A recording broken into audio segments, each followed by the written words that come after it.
అయితే big breaking news చూస్తున్నాం. సినీ తార సాయి పల్లవి మనకందరికీ ఎంతో నచ్చిన హీరోయిన్.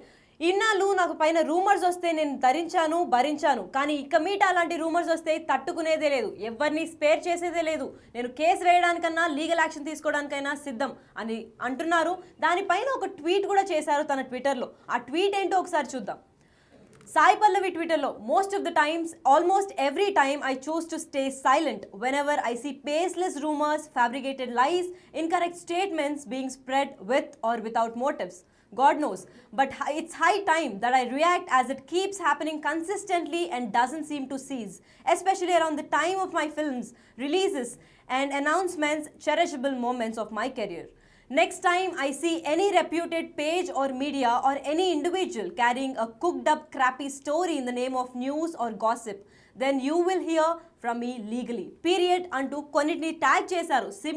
సినిమా వికటన్ ఆనంద వికటన్ని ట్యాగ్ చేసి, మీ క్రెడిబిలిటీని నేను ప్రశ్నిస్తున్నాను, మీరు ఏం చేస్తున్నారో తెలియట్లేదు, మీ బేస్లెస్ రూమర్స్కి నేను ఇంకొకసారి ఇలా అయితే చేసినట్టు తెలిస్తే మాత్రం లీగల్ యాక్షన్ తీసుకుంటున్నా అని గట్టిగానే వార్నింగ్ ఇచ్చినట్టు తెలుస్తుంది ఆమె ట్విట్టర్ ద్వారా.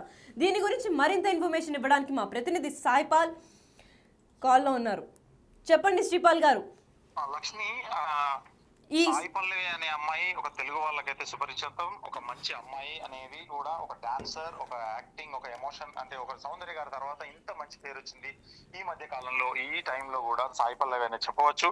ఈమె డాన్స్ కి కూడా చాలా మంది ఫ్యాన్స్ ఉన్నారు, ఈమె యాక్టింగ్ కూడా చాలా మంది ఫ్యాన్స్ ఉన్నారు. చాలా వరకు సినిమాలు ఈమె హిట్ అయినాయి. రీసెంట్ గా అమరన్ సినిమా కూడా ఒక పెద్ద హిట్ గా నిలిచిందని చెప్పవచ్చు. ఇకపోతే ఎందుకు ఇదంతా రాద్ధాంతమైన గొడవ వస్తుందంటే, బాలీవుడ్ నిర్మాతలతో కలిసి అల్లు అరవింద్ గారైతే రామాయణాన్ని తెరకెక్కిస్తున్న సంగతి మనకు తెలిసిందే. ఇకపోతే దీనికి డైరెక్టర్ ఏమంటే నితేష్ తివారీ దర్శకత్వంలో రామాయణంగా ఇది రానుంది మన కోసం. అయితే ఇంకా తెలుగు వాళ్ళకి అన్ని లాంగ్వేజ్ల్లో, ఇండియన్ లాంగ్వేజెస్ లో రిలీజ్ అవుతుంది. నార్త్ ఇండియాలో పెద్ద హైప్ అయితే ఉంది ఈ సినిమాకి సంబంధించి. ఇంకా ఈ సినిమాలో రాముడిగా రణబీర్ నటిస్తుండగా, సీతగా అయితే సాయి పల్లవి కనిపిస్తుంది మనకు. ఇకపోతే ఎందుకంటే కోలీవుడ్ లో ఒక ప్రముఖ మీడియా సంస్థ అయితే దీని గురించి ఏం రాసిందంటే, ఈ సినిమా పూర్తయ్యే వరకు కూడా తను సాయి పల్లవి మాంసాహారం మానేశారని, హోటల్స్ లో కూడా తినడం లేదని, విదేశాలకు వెళ్ళేటప్పుడు కూడా వంట మనుషులని వాళ్ళని వెంట తీసుకొని వెళ్తున్నారని ఈ వార్తల సారాంశం అయితే ఆమె ట్వీట్ లో పెట్టింది. దీని గురించి ఎందుకంటే తను చాలా ఫీల్ అయిపోయింది. తను ఎప్పుడు వంట మనుషులు, అసిస్టెంట్లు ఇలాంటి అయితే ఎక్కడ రూమర్స్ వినిపించలేదు. గతంలో ఒక వేరే హీరోయిన్, ఒక బాలీవుడ్ హీరోయిన్ వస్తే తనకు 8 మంది 10 మంది ఓన్లీ అసిస్టెంట్ ఛార్జెస్ లక్షల రూపాయలు తీసుకునేవారు. కానీ ఈమె మీద ఎప్పుడు రూమర్స్ కానీ, టాలీవుడ్ లో కానీ, ఇప్పుడు కాలీవుడ్ లో కానీ, మలయాళంలో కానీ ఎక్కడ ఈమె మీద ఇంతమంది అసిస్టెంట్లు ఉంటారు, ఇలా ఖర్చు పెట్టేస్తుంది ఫ్రూట్స్ పేరున, మాంసం పేరు మీద, ఫుడ్ పేరు మీద అనేది అయితే ఎవరు ఇంతవరకు అయితే ఒక గాసిప్ కానీ, ఒక రూమర్ కానీ, ఒక ప్రొడ్యూసర్ కానీ ఎప్పుడు చెప్పలేదని చెప్పవచ్చు. ఇకపోతే ఇప్పుడు ప్రతిష్టాత్మకంగా తీసే రామాయణ సినిమా కోసం మాత్రం ఈమె ఎంత కష్టపడి చేస్తున్నారనేది, ఆమె ఉపవాసం ఉందా ఏంటా అనేది కూడా తన అలవాట్లు మార్చుకుంటుందని చెప్పేసి వస్తున్న రూమర్ కి అయితే కాలీవుడ్ లో చాలా నిస్సహాయత అయితే వ్యక్తం చేసింది. అయితే ఇకపోతే తను ఏమందనంటే ట్వీట్లో, నాపై ఎన్నో సార్లు రూమర్స్ వచ్చాయి, అలా వచ్చిన ప్రతిసారి నేను మౌనంగానే ఉన్నాను, ఎందుకంటే నిజమేంటి అనేది ఆ దేవుడికే తెలుసు. ఈమె పెద్ద డివోషనల్ అని కూడా చెప్పవచ్చు దీన్ని బట్టి. ఎందుకంటే తను డివోషనల్ గా ఒక మాల వేసుకొని కూడా తిరుగుతుంది, ప్రతిసారి డివోషనల్ గానే ఆమె ఉంటుంది. ఏది ఎక్స్ట్రా మాట్లాడదు, ఏది ఒక ఎక్స్ట్రా అంటే కొంచెం యాటిట్యూడ్ కూడా ఎప్పుడు చూపించే విధంగానైతే మనకి ఎప్పుడు చూపించలేదని సాయి పల్లవి చెప్పవచ్చు. గతంలో ఒకసారి మాట్లాడినప్పుడు కూడా సాయి పల్లవి, ఏదైనా మీరు బ్రాండింగ్ ఎందుకు చేయరు, మీరు యాడ్స్ ఎందుకు యాక్ట్ చేయరు, ఎందుకంటే ఏదైనా ఓపెనింగ్ కూడా, షాప్ ఓపెనింగ్ కూడా ఇంతవరకు మేము చూడలేదు మేడం అంటే, నేను చెయ్యను, నేను స్వతహాగా డాక్టర్ని, ఏదైనా ప్రజలకు ఉపయోగపడే పని అయితేనే నేను చేయగలుగుతాను, కానీ నేను ఇలాంటి పనులు నాకు అనవసరము, నాకు అవసరం లేదనేది తన ఉందాతనాన్ని, తన గొప్పతనాన్ని అయితే బయట పెట్టగలిగింది. ఇకపోతే ఏంటంటే, ఇప్పుడు అది గుర్తింపు పొందిన మీడియా అయినా సరే నేను చట్టబద్ధమైన యాక్షనే తీసుకుంటాను, ఇన్నాళ్ళు సహించాను, ఇకపై ఎలాంటి చెత్త కథనాలను కూడా నేను మోసుకెళ్ళడానికి నేను సిద్ధంగా లేనని చెప్పి ఆమె ఒక ట్విట్టర్ లో అయితే రాసుకొచ్చారు. దీంతో ఒక రాద్ధాంతం, ఎందుకంటే తన ఉందాతనానికి ఒక మీడియా సంస్థ మీరు మటన్ తింటున్నారు, చికెన్ తింటున్నారు అని మానేశారు అని చెప్పేసి ఒక రూమర్ రాశారు. వీళ్ళు ఏదో చూసినట్టుగా రాయడం వల్ల కూడా తను ఒక నిస్సహాయత వ్యక్తం చేసేసి ఇంత ఫైర్ అవడం అయితే ఇదే మొదటిసారి అని చెప్పి సాయి పల్లవి గారిని మనం అనుకుంటున్నాం. లక్ష్మి. రైట్ శ్రీపాల్. అయితే అమరన్ మూవీ జరిగినప్పుడు కూడా తన పైన చాలా రూమర్స్ గానే వచ్చాయి. ఆ రూమర్స్ పైన స్పందించినట్టు ఈ ట్వీట్ తెలుపుతుందా, లేదంటే ఆవిడ అప్కమింగ్ మూవీ రామాయణ్ గురించి ఈ ట్వీట్ తెలుపుతుందా? అమరన్ టైంలో గతంలో పాకిస్తాన్ తీవ్రవాదుల గురించి ఆమె పాజిటివ్ గానే మాట్లాడింది. కాకపోతే మనం ఇండియాలో ఉన్నాం కాబట్టి ఆ పాజిటివ్ గా మాట్లాడిన దాన్ని మనకు, ఎందుకంటే పాకిస్తానీస్ టెర్రరిస్టులనే ఊహించుకుంటాం, వాళ్ళకు కూడా మనం టెర్రరిస్ట్ లాగా అనిపిస్తాం అన్న ఒక వ్యంగ్యం, ఒక ఉద్దేశంతోనే మాట్లాడగలిగింది తను.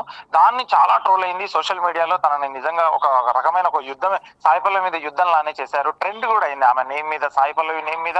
ఇకపోతే దాని మీద నేమ్ అయిన తర్వాత కూడా తను వివరణ కూడా ఇచ్చారు. ఆ తర్వాత ఇప్పుడు ఇన్ని రోజులకి కూడా ఒక మీడియా సంస్థ మీద ఇంత ఫైర్ అవడం అయితే ఇదే మొదటిసారి అని చెప్పవచ్చు లక్ష్మి.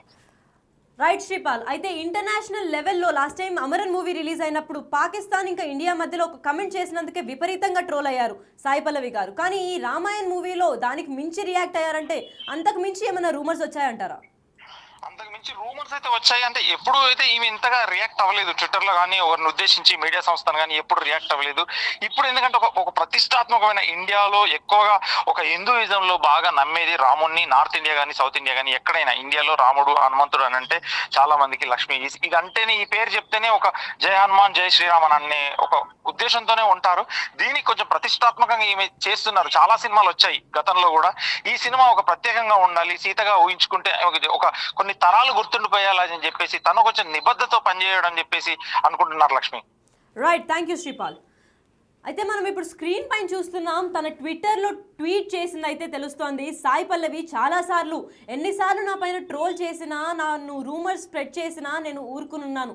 సైలెన్స్ ఇంకా నా వల్ల కాదు, నేను బయటికి వచ్చి మాట్లాడతాను అని చెప్పి ఒక ట్విట్టర్ ద్వారా ఒక గట్టి వార్నింగ్ ఇచ్చినట్టయితే తెలుస్తోంది.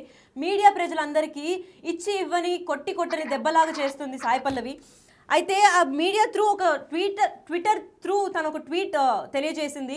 ఎవరైతే మీరు క్రెడిబుల్గా ఉన్నారు అని మీడియా స్టాండర్డ్స్ ఎవరైతే ఉన్నారో పెద్ద మీడియా వ్యక్తులకు కూడా నేను చెప్తున్నాను, అది ఎంత పెద్ద రెప్యూటెడ్ మీడియా పేజెస్ అయినా, ఇండివిజువల్ అయినా నేను ఊరుకునేది లేదు. నా పైన రూమర్స్ ఇన్నాళ్ళు వచ్చినా కానీ నేను సైలెంట్గా కూర్చున్నాను. బట్ ఇంకా మీట అలా కూర్చునే ప్రసక్తే లేదు. నేను ఇంకా మాట్లాడతాను. నా పైన రూమర్స్ ఆ లిమిట్ అనేది దాటిపోయింది అని గట్టి తరహగా వార్నింగ్ అయితే ఇచ్చినట్టు తెలుస్తోంది. సాఫ్ట్ వార్నింగ్ అని చెప్పొచ్చు మనం. ఇది ట్విట్టర్ ద్వారా కొన్ని అకౌంట్స్ని అయితే ట్యాగ్ చేసి నా పైన రూమర్స్ ఇక వస్తే లీగల్ యాక్షన్స్ తీసుకోవాల్సి వస్తుంది అని చెప్పారు.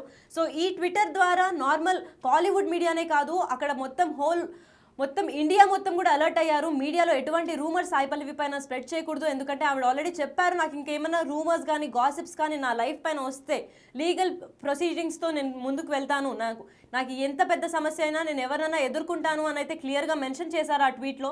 సో దాని గురించి భయంతో అందరూ కొంచెం మాట తెలుసుకొని రూమర్స్ స్ప్రెడ్ చేయకుండా ఉంటుందనే మెసేజ్తో అయితే ఈమె ట్వీట్ చేయడం జరిగింది. మరి ట్విట్టర్ తర్వాత ఇంకా ఎవరైనా రూమర్స్ స్ప్రెడ్ చేస్తారా, వాళ్ళపైన ఏం కేసులు పడుతున్నాయి అనేది అయితే చూడాలి మరి.